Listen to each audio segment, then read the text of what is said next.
For the longest time, I thought that I was really close to finding out what happened. As I look back on it now, I think she was just a master manipulator, and I think that she was very good at lying and was very good at holding all those secrets in.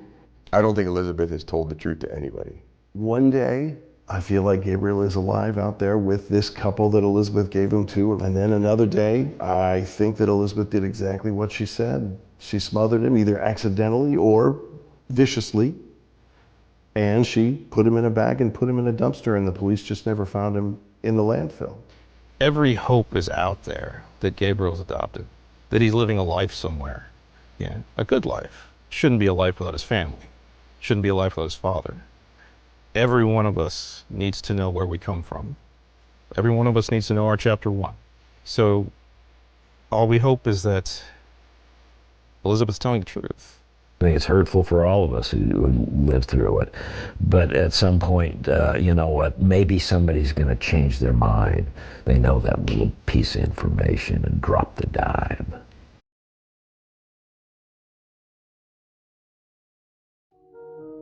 Easy case. Mom says she killed the kid. Boom, boom, we got a murder case off our head. We'll never find the kid in the dump.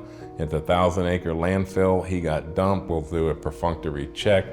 Our facts support the fact that we've got a confession. Why am I going to screw up my murder rate when I've got a murderer saying I did it? Why am I going to open up a can of worms that there may be this wild-ass conspiracy out there? And why am I ever going to do that? Well, that's your goddamn job. And they didn't do it. What they did was just so lazy. And that's the only word I can say. It was just a lazy investigation. Ms. Johnson traveled to San Antonio. She left Tempe, Arizona. We also believe she did go to that park, Raymond Rinkus Park in San Antonio. We believe that there was a conspiracy of some type, either to transfer Gabriel, possibly to another family, maybe possibly even an underground adoption agency that was involved. So we're analyzing really every aspect of all the data that's coming in, and we're hopeful again to determine what happened to Gabriel. Yeah, I felt like I was the face of what was wrong with this case. And granted, I'm, as an investigator, used to that, especially when you can't resolve something. It is not uncommon that families they don't have a suspect to blame, so they blame you. I think that there was a lot of bad information that was floating out there. It's very common now, but at the time it wasn't all that common to have internet sleuths, internet detectives that would comment on everything that they saw and take a news story and comment on what the police should have been doing, or the fact that there's this underground network of adoptions that nobody else has ever heard of, but because it's online and somebody posted it with some shaky facts, it all of a sudden becomes true, and you've got to dedicate your time to go and investigate that. So I was chasing shadows online and then trying to deal with what was real. I didn't even know at the time that San Antonio was a hub of illegal adoptions. I was stunned when I found that out. It makes sense, but I was shocked. So I think Tammy did her research, and I think ultimately the goal was for Tammy to get Gabriel for herself. But like I said, when this went national, I don't think they knew what to do. And I think it became a case of just panic, panic, panic. The phone calls on that particular day lead me to believe that Tammy was very involved in where Gabriel was placed. As a lawyer, you hate to use the word irrefutable, but in terms of just arguing to a jury and I was making a case, when you look at the cell phone records, which were horribly not followed up on, I think it shows that on Christmas Day or the day after, there was any number of phone calls that were completely out of character for the parties that were calling one another. It wasn't a situation where a father and a son were calling saying, Merry Christmas, when all of a sudden you have 10, 20, 30 phone calls all within a few minutes of one another at the time that Elizabeth was supposedly at that park, or just not long after. There's one thing that is certain in this case, that was it, that this was set up fairly meticulously, that there was a plot. To me, I don't think there's any doubt of that, the genesis of how all this came together.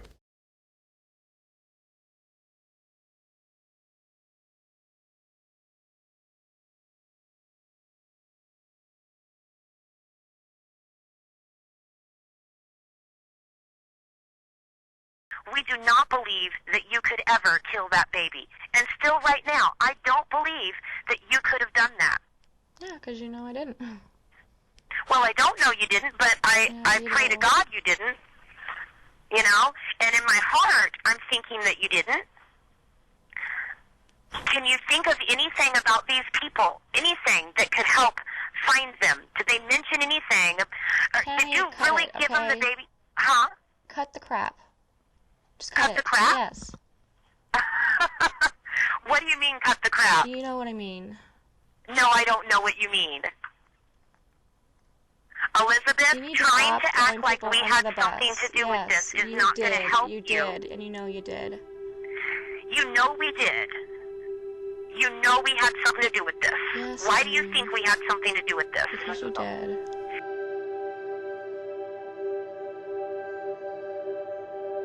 During my career, I've solved and worked on hundreds of missing person cases all over the world.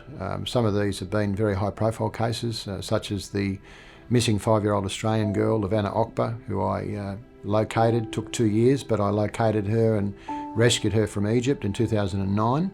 I absolutely believe that Gabriel is out there. I believe he's been given a new home, that there was a very compelling case, supported by evidence, that Jack and Tammy Smith had made arrangements through a family member in Nashville, Tennessee, to travel to San Antonio, collect Gabriel from the park at the appointed time, and take Gabriel into a safe place until such times as Elizabeth could have a break from Logan. That story was supported by all of the evidence that was available. It was supported by the confession that Elizabeth made in tears. Very emotional confession about what really happened. Yeah, so Elizabeth did make some phone calls. And I wholeheartedly believe that her initial reason for coming down here was to make some arrangement with the Smiths. And I think she had it. I'll say that I think she had a deal. I think that Elizabeth was ready to give Gabriel away to Jack and Tammy Smith. I wish she had done that, because if she did, we would have resolved this case a long time ago. It just didn't happen. So Elizabeth Johnson was instructed to go to that park. The reason that we know that is because she made handwritten notes writing down the names of the streets that led to the park. She said in her confession that she was given instructions by Tammy to get to that park. She didn't even remember during that confession whether or not she had actually written it down. How did you get to that park then? They had told me the intersections, Tammy did, and what my intersections were, what they're close to, and I figured it out from there. Did you write it down anywhere? No, I might have. I don't remember. I think I did. But she had written it down. The evidence was there in her own handwriting. So if she was making up this story, how did those street names appear in her journal? There's absolutely no doubt that she was instructed to go to that park. There was a private investigator that came into town from Australia. He had apparently narrowed down the park that this transaction had took place, and he was just, he was so close to finding what happened. So how he narrowed that down and how he potentially identified this mystery couple, the bottom line is it all turned out to be bullshit. It was not true. If we helped you with somebody, then why don't you know who it was? And why are you saying you met these people in a park? I don't know who they are. You're Oh, I know them, and do you have any idea how crazy that sounds? No. That we know who these people are, but you don't? No, that doesn't sound crazy at all. It's exactly how it is and how it happened. That's very crazy. That sounds very, very crazy. She didn't have any connections here. I think Elizabeth was desperate. I think she was probably scared, and I think she made a decision to kind of relieve herself of all that stress and start over again. I base that on all the evidence that I've been able to see, from her diary entries to talking to witnesses to working with the FBI and their behavioral analysis unit. I think that she just decided that the life that she had wasn't the life that she wanted or deserved, and she was going to start fresh. Obviously, another thing that was a concern to us is looking through some of your writings that you left behind either in journals or in the car or in the room, something like that. One of the notes, it says, "Stay away from broken people. We will hurt you. It's all we know." There's another note that says, "I hurt everybody. I'm sick of it. I will never stop. I'm toxic. Sorry." And there's another note that says, "You live what you know what you live." And then there's another note that says, I believe it says, "The devil's got me. Let me go." And do you recall writing those? Yeah, I was drinking. Okay. And just feeling like I was a piece of shit. Do you recall when you wrote those? Throughout the week, I would get upset. I feel like I'm just a mess up and I can't do anything right. I keep messing up my life instead of being responsible. And I just feel like such a loser, I guess. I don't know. It's logical and understandable why Tammy and Jack Smith stood up on national television and denied that story, because had they admitted that story, they're off to prison. Had the people that collected Gabriel in the park admitted they were the ones that collected Gabriel, they're off to prison. So all of these people had a reason to lie. But when Elizabeth was arrested and taken into custody, the truth came out. And she told the police the whole story. It's just that they didn't believe her. So my findings told a very different story about what I believe really happened. And this is based on the evidence, nothing else, not my assumptions, not my feelings, not my suspicions. Because as an investigator, you can't bring your emotions into the case. You have to be laser focused on the evidence and what the evidence tells you. What do you think I did with him? And if I wanted to adopt him, why would I have had somebody else adopt him or whatever, or give the baby to someone else? That's just weird. He's constantly calling me and just, trying to, I guess, get me to do what she wants. She's saying, well, we could adopt you, and then we could have grandparent rights, and she just one crazy plan after another. And I was like, I don't know, this just sounds a little crazy to me. And she was like, well, we can, and then that's when she came up with the plan that of handing the baby to her friends in San Antonio. And I just wanted to get away, and I didn't want to be a part of living with them, or I just wanted to go my separate ways. And because they want everybody to believe that Tammy's hiding the baby and that's what really happened. Or they want everybody to believe, yeah, she killed the baby. I don't know. I don't know what they want. Did you honestly think that the baby was going to end up at some point back with Tammy, and you trusted Tammy, and so you thought the baby was safe? That was the plan. That's what she kept saying. There's a way to go around it. In a few years, this will blow over. I don't think she expected it to blow over the way it did. And maybe she's mad at me for that because I messed up her plan. I don't know. She probably didn't expect the media attention. She didn't expect to be looked at or investigated. My gut has just always told me she didn't kill him, and she had the help of Tammy Smith. And I think there was a plan in place, and I think Tammy didn't anticipate it was going to go national. And I think when that happened, they all panicked. And it was like, oh no, what do we do now? Because now here's Tammy on Nancy Grace. Why have they been named persons of interest? Do you believe they know where Gabriel may be? That's what our investigators are. We have some good indications at this point with our investigation that Tammy and Jack Smith do know more information that they have provided to us that could possibly lead us to Gabriel. It's the silliest story I've ever heard of. Because things don't blow over. Things don't blow over. Personally, I think both of them know where Gabriel is. And I think both of them have reason to still not tell their entire truth to the world. There was a time towards the end of the investigation when the police clearly didn't like the fact that I was going around talking to all the witnesses. These are people who had been interviewed by police, Some of them hadn't even been interviewed by police yet. And I was determined to go and talk to as many people as I possibly could. So in the end, the detective in charge of the case made it very clear that he didn't want me in San Antonio any longer. It was also challenging their theory that Gabriel had been murdered. They were the homicide squad. They were there to solve murders. That's what they do. They didn't want some Australian private investigator in town saying, hey, I think it was potentially something else that happened. Officially, it's a missing persons case. Unofficially, it's a unsolved homicide case. We will not ever rule anything out. We will follow up on any leads that come in, for whether they're leads that point to him missing and being somewhere else, or whether they're leads that point to a crime scene. The police put a wiretap on Elizabeth's family, her grandfather, grandmother, and brother, I believe, and Tammy.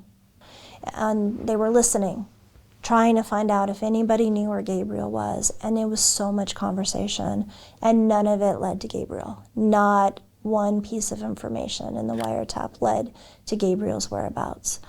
And so it started becoming clear to us that Tammy didn't know where he was, that Jack, her husband, didn't know where he was. I helped out both Jack and Tammy through this process by giving them legal advice. At the time of this case, and even today, people still feel that there's a cloud over Tammy Smith. And people wanted somebody to be brought to justice. And that person that they wanted was Tammy Smith. And even today, people are upset and mad. But to let people know is that Tammy Smith is a good person. She didn't have anything to do with the disappearance of baby Gabriel. And all that has to be asked and answered by Elizabeth Johnson of Where Is Baby Gabriel. My mama adopted me has changed my world entirely for the better. As far as anything, she's the best person I've ever met. My birth parents, I want nothing to do with them. All they've ever done is try to cause me issues. I recently set boundaries with them, and I don't want anything to do with them. My mom is my world. She's a great mom. Dude, I wouldn't trade her for anyone. I always tell her that next to the mother of Jesus, Mary, she's the best mom to ever exist. In regard to Tammy Smith, we charged her with 1 count of conspiracy to commit custodial interference and 1 count of forgery.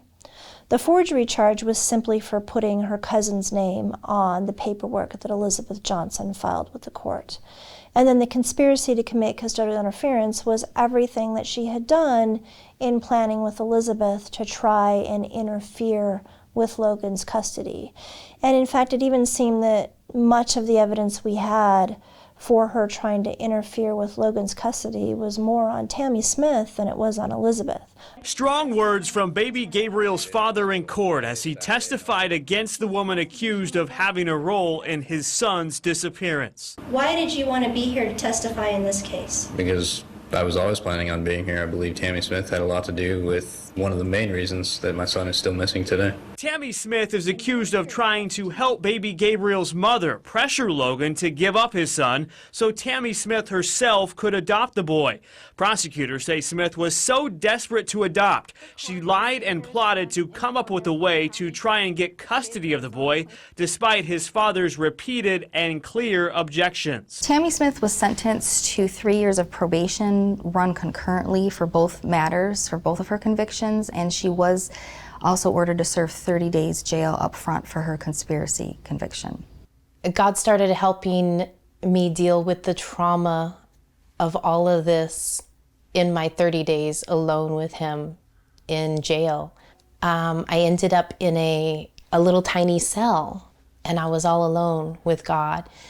And that 30 days transformed my life. I turned from a Christian to a true disciple of Christ, and I learned and understood the difference.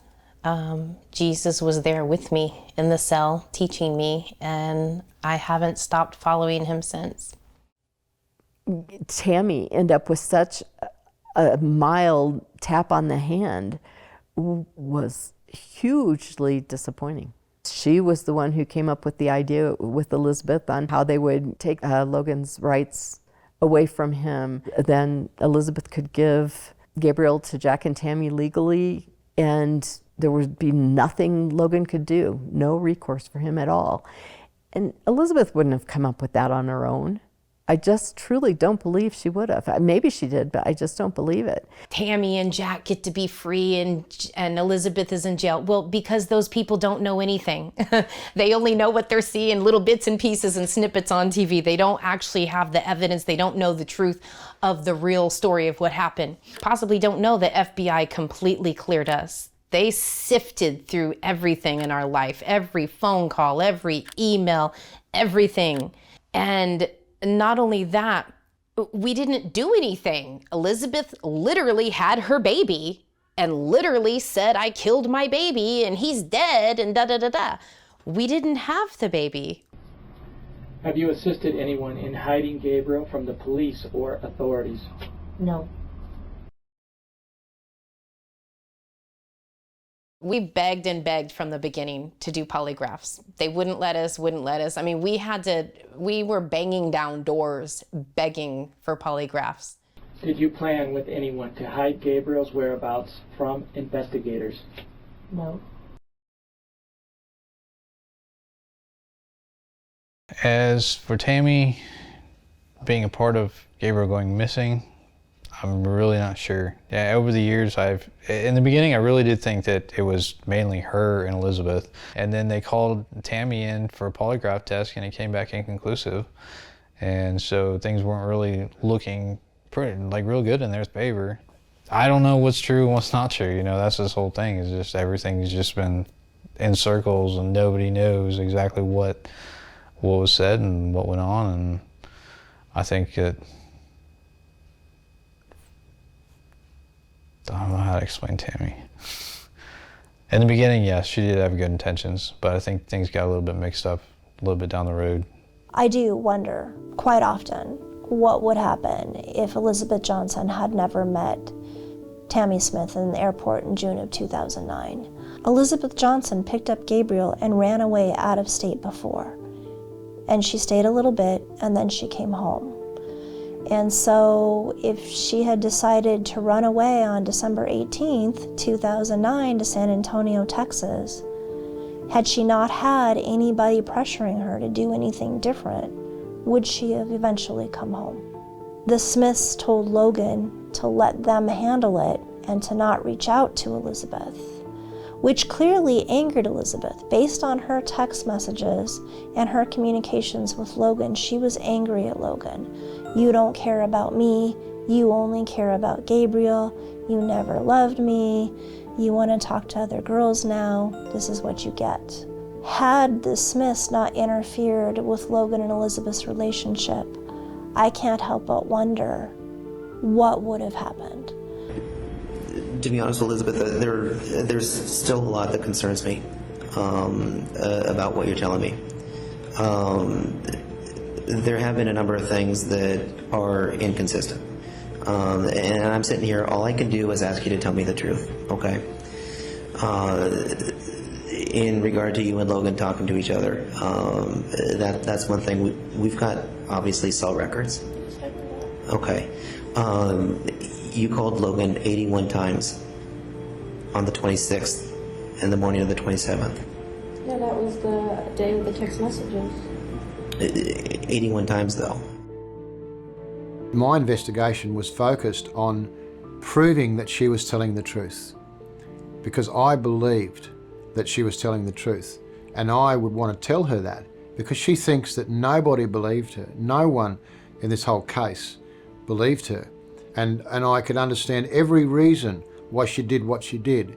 And she explained why she said what she said to hurt Logan. She told everything the way that someone would tell when they're telling the truth. I guess, why am I to believe you now? I mean, I know we're sitting here in this situation, but you know, we've already got you. I didn't want to rat on Tammy. It was the plan. I wasn't planning on getting caught. I had to say something, so I made up a story. Elizabeth Johnson was indicted on 4 counts originally. The first count was kidnapping, which is a Class 2 felony in the state of Arizona. She was also charged with child abuse, a Class 4 felony, custodial interference, a Class 4 felony, and conspiracy to commit custodial interference. Prior to trial, the child abuse charge was dismissed by the court due to a lack of jurisdiction because any of the events of abuse to Gabriel would have occurred outside of the state of Arizona. The defense didn't present a defense. There was no cross-examination. He did not argue that Elizabeth did not commit custodial interference or conspiracy to commit custodial interference. They conceded that. All he argued is that we couldn't prove the kidnapping charge because of the way it was written.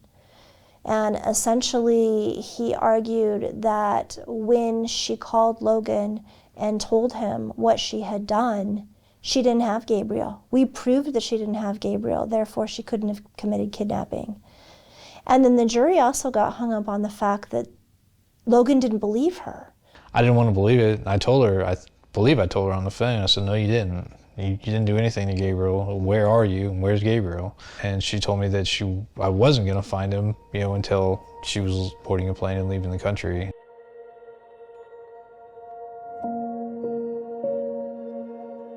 So they felt like because he didn't believe her, we didn't prove it. Even though we told them, we only have to prove she intended for him to feel that way, not that he actually felt that way. And it was just a problem, and the jury couldn't agree. They had trouble with it, so they did come back on a lesser included offense. But the difference between the charge we had and the lesser included offense came down to from a prison to a probation eligible offense. It was difficult to watch that she was only going to go away for a very little amount of time that she had already practically served. And the charges, custodial interference, it was almost like a joke. And no one knows where this kid is, and no one's paid anything or any time. Justice has not been done. So we still don't understand how that's all that she got. What I have done is, unconscionable. What I have done is just, it's unbelievable, and it's just not really anything I can say for myself because I'm sitting there and I'm seeing it all. I take full responsibility of my actions. I regret taking Gabriel away from Logan, and I regret saying the harmful things I said. I still can't believe I said them. Although I would never intentionally harm Gabriel, I realized I did harm him by taking him away from Logan and giving him away in Texas. I didn't want him to go through the pain and suffering I went through as a child. I didn't want him to be in the middle of a custody battle and constantly watching me and Logan fight. I imagined Gabriel in a real family, something I didn't believe I could ever give him. That is why I gave him away. It wasn't to hurt Logan, it was to give Gabriel what I never had, a real, loving family. I know it sounds unreasonable and irrational, but at the time I really did believe I was doing the right thing. It has taken me these past few years to realize just how wrong I was. I will never be able to give back what I have taken. I would if I could. I am brokenhearted over my son still being missing. I have a hard time accepting this is even real. My best for Gabriel wasn't enough, not by a mile. I wish I could undo it. I wish I could have Gabriel back. I miss him so much every day. I have to live every day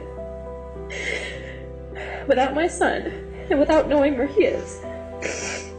The only thing that gets me through this is my belief that he is happy, living with the family I always hoped he would have.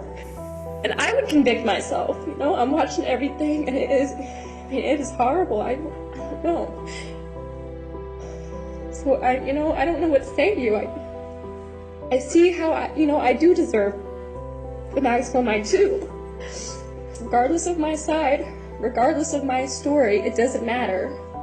Because at the end of the day, Gabriel is still missing and it's my fault. Elizabeth insisted she gave the baby away to a couple in Texas, some strangers. She says she has no idea where he is, but not everyone buys it. I think that she killed the baby. I've thought that she killed the baby from the start, but until we could get to the point where we are now, we wanted to do everything that we could. There was always that chance, that 1 in 100 chance that she gave the baby away. And even though it's over for Elizabeth, it's obviously not over for baby Gabriel's family members. Stephanie, they are insisting that the search go on in Texas for baby Gabriel. He would now be 3.5 years old. Elizabeth should be in prison until Gabe's found, whether it's his body, whether it's him with another family, because I don't understand how someone can make somebody disappear and they spend practically no time in prison. How she came in and destroyed Logan's life. It feels like she gets to live her life like Gabe never existed. But to Logan and to our family, it's still forefront right there. Every day it's a missing piece. And it's not, there's no justice in what happened. Elizabeth Johnson getting out of prison. I will remember that day, mainly because it was a day that I felt should not have happened. I just thought it was way too soon. How could you let her out of jail before she ever gave you the answers that you needed? Elizabeth, hi, I'm Pat McReynolds. I'm with Channel 5. Now that you're out, will you actually help try to find Gabriel? How does it feel to be out? I couldn't believe after all these years of covering this case that it was basically going to end and she got exactly what she wanted.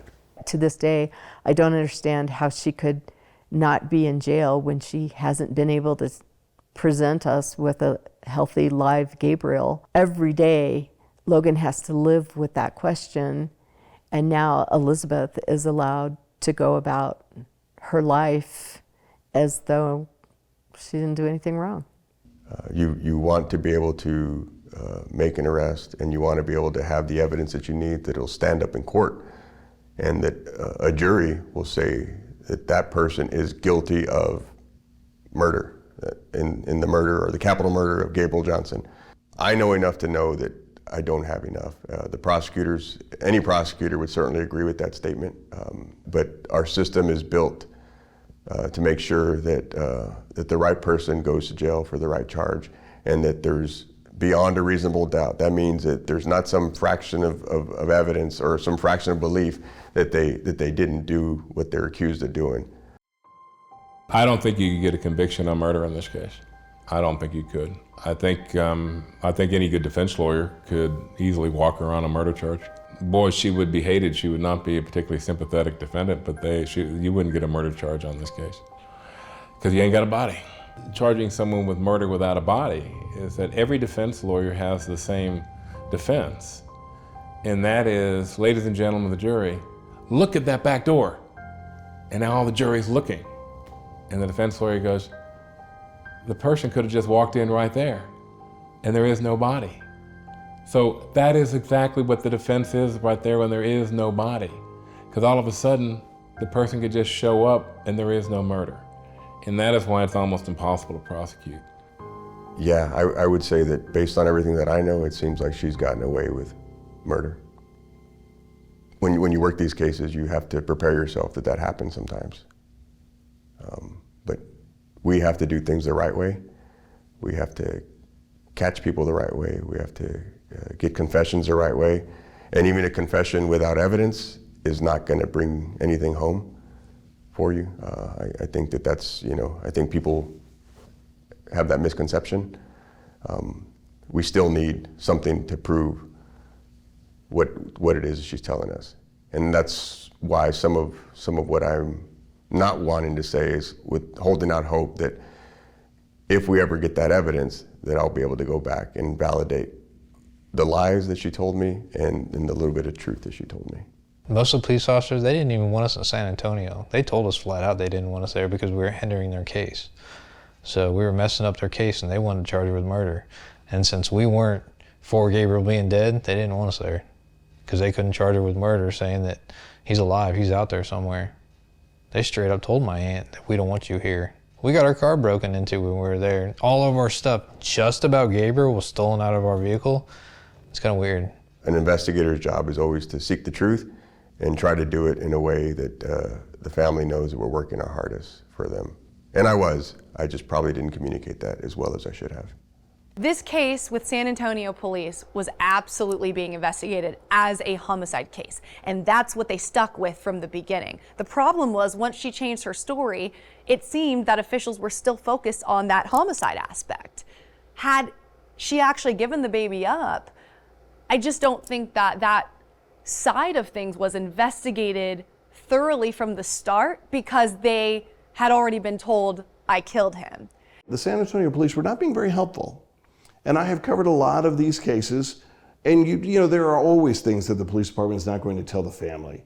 But it just seemed in this case that they were being even less helpful than a police department should be and usually is. Detective Salome had flown out to Phoenix, Arizona, and had asked the detectives involved that he wanted to talk to Elizabeth. He would have to go in with them.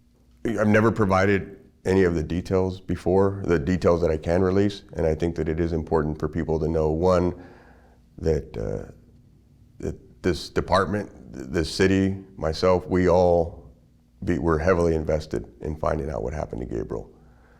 We all care about what happened. We all care about the truth, and we all want justice, whatever that looks like. I believe that whatever Jesse did or didn't do, he cared about the case. I truly, in my heart, whether he believed Gabriel was alive or dead is immaterial, or whatever case he wanted to have, or whatever charges he wanted to be able to do, I believe he cared. I heard from Sandy last week, and it really broke my heart when she said that, I think her exact words are, people may think I'm crazy, but I'm still looking. And I have to, if she's gonna hold out hope, then I have to have some hope too. For the longest time, I thought that I was really close to finding out what happened. As I look back on it now, I think she was just a master manipulator, and I think that she was very good at lying and was very good at holding all those secrets in. And I don't think Elizabeth has told the truth to anybody. And I don't think that she ever will. And not serve enough time or anything.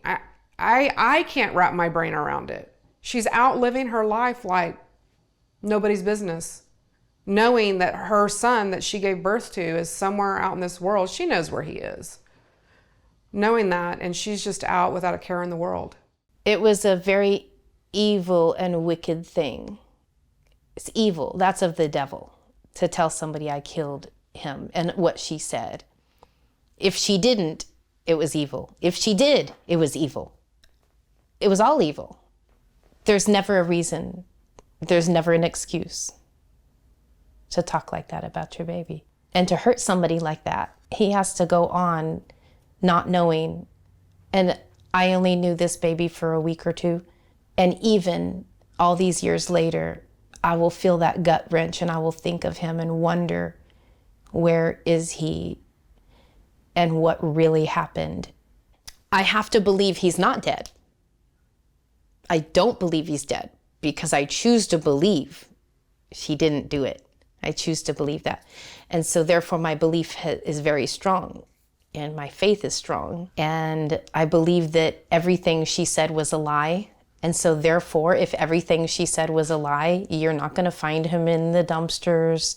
I feel like whatever she said, it's like, oh no, that's to turn you this way and that's to turn you that way.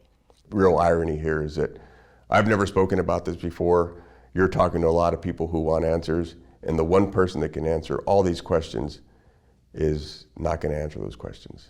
And she's got the key that's gonna unlock the door to all the secrets. This really showed a hole in our justice system, that somebody can do this, and as long as the baby is never found, they spend, what, a year in jail, maybe 2, and then they're out doing whatever they would have been doing beforehand. I think no matter the years that go on, this community is always going to be affected by this crime. This was such a cute little boy, little baby, who was so innocent in this. And I think there's frustration from this community for the fact that Elizabeth's been living her life free for many years now, and Gabriel's still missing. The McQuarries don't have any answers. I think people just want to know if he's alive and if he's okay. And I think people are waiting for that reunion that Logan and his family now will hopefully one day have with Gabriel. I mean, it's just, you know, we see those pictures of him, and for the most part in those pictures, he's between 6 and 9 months old. He would have just turned 13. Elizabeth Johnson is now free after serving just over 5 years for custodial interference. She is now married and living in New Mexico, but she has no children.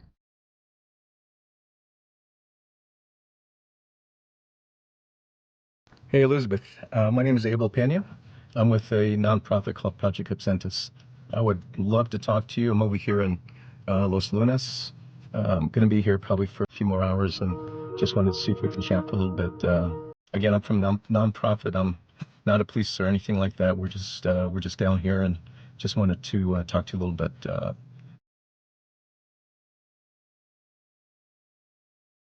According to Elizabeth's Facebook page, she was pregnant again. And that really, really bothered people.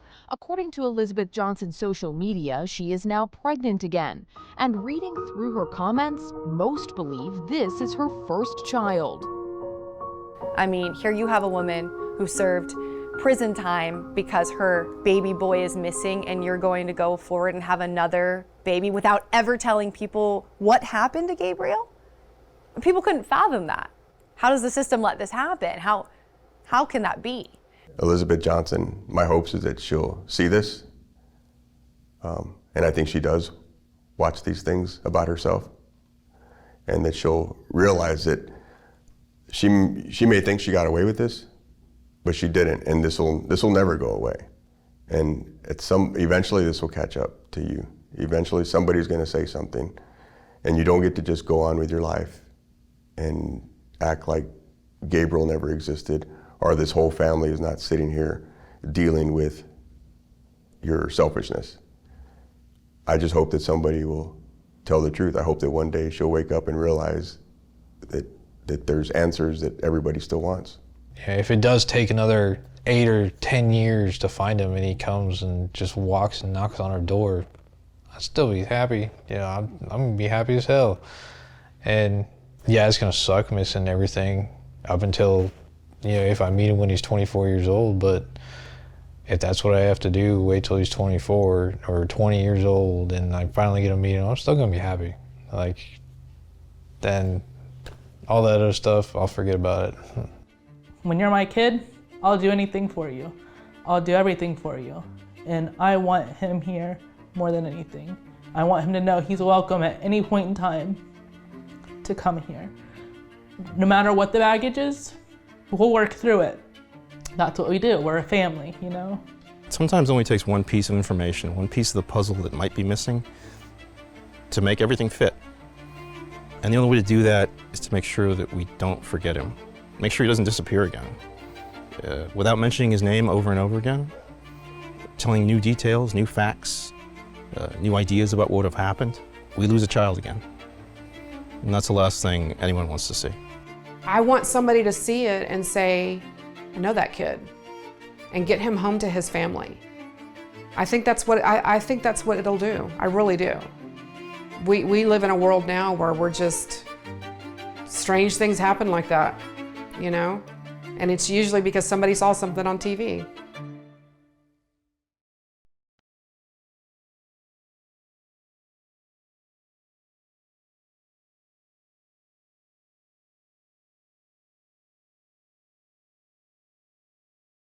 Thank you.